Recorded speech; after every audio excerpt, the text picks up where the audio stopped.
What's up, you guys? Welcome to the Trail and Travel channel. My name's Erica. Today we are taking you on an adventure to an ancient petroglyph and pictograph site located conveniently just outside of Escalante National Monument. The Grand Staircase Escalante is known for its unique, colorful rock formations, slot canyons, and its ancient Native American sites, one of which we get to visit today. The small city of Escalante has become a hub for all things outdoor recreation. There are many small hotels, gear shops, and just a few local restaurants. But first, let's grab some coffee. One of my favorite things to do near Escalante besides hiking is enjoy a lovely cup of joe at the Kiva coffee house. This coffee shop is nestled on the side of Red Rock Cliffs, which offers some pretty amazing views of the canyons all around it. Just pulled into the Kiva coffee house and check out these views. They are spectacular. We've been to this coffee house a couple times. It's been really surprisingly good for its remote location. This little shop has a variety of trinkets and artifacts for sale. I've also been here when a local expert on the history of this area is teaching classes and giving demonstrations. It's a real treat if you catch him there.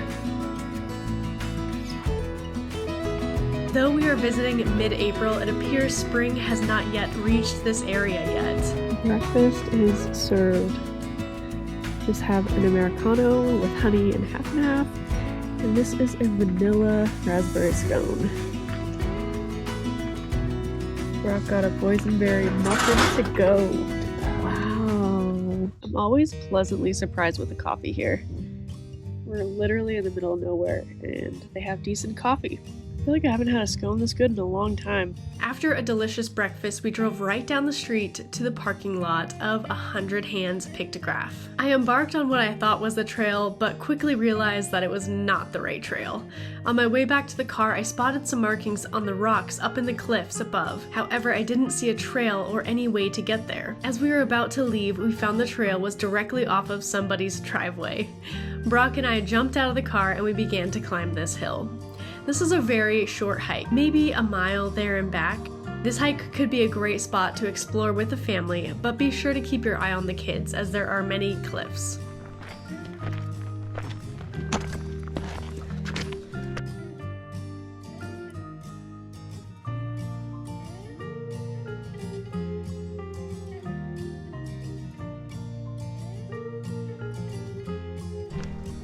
Oh look, there's the Kiva coffee house right up there. So we're just down the road from it.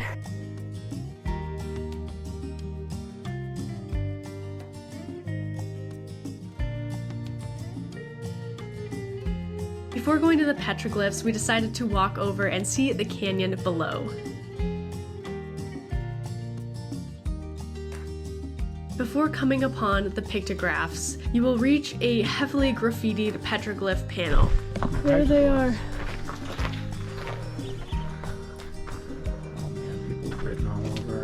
Yeah, this is unfortunately a common occurrence with petroglyphs like this. There's also a small box here with information and a little notebook to leave a message and write your name. To see a clear view of the 100 Hands Pictograph, you will have to continue up the trail for 200 feet or so.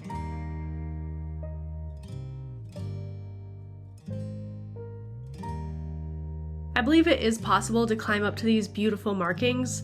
However, we decided not to. If you do choose to hike up to these pictographs, please be respectful of this area and do not touch or write on these walls.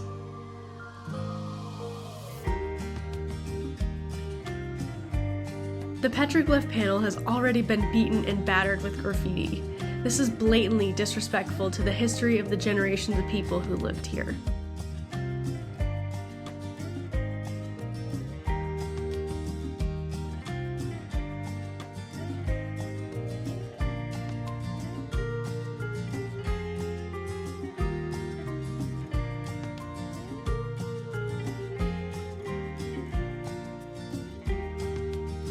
What'd you think? A little difficult for the average person. Yeah, agreed. A little bit of rock climbing. Short. Exposed in the heat, Yes. slippery, A little slippery. a lot of rocks and sand. Uneven terrain. But kind of cool. We didn't hike up to the Hands because that looked pretty sketchy. So we just saw it from below. Saw the petroglyphs and still really nice. So when you come to the first split in the trail, you want to go left. Yes, right when you get to the top of the plateau. And the weird thing is this trail is literally off this person's driveway. I had a hard time finding it in the beginning and went to the wrong trail, so now you know. After exploring the 100 Hands Pictograph, we drove almost 30 miles down a washboard dirt road to find another hike. I had checked the weather many times before we left home, but Mother Nature has a mind of her own. However, this Slot Canyon story is for another time and for another video. Be sure you subscribe to my channel and click that bell button to get notified when my Slot Canyon video goes live. Thank you guys for watching. I will catch you in the next video.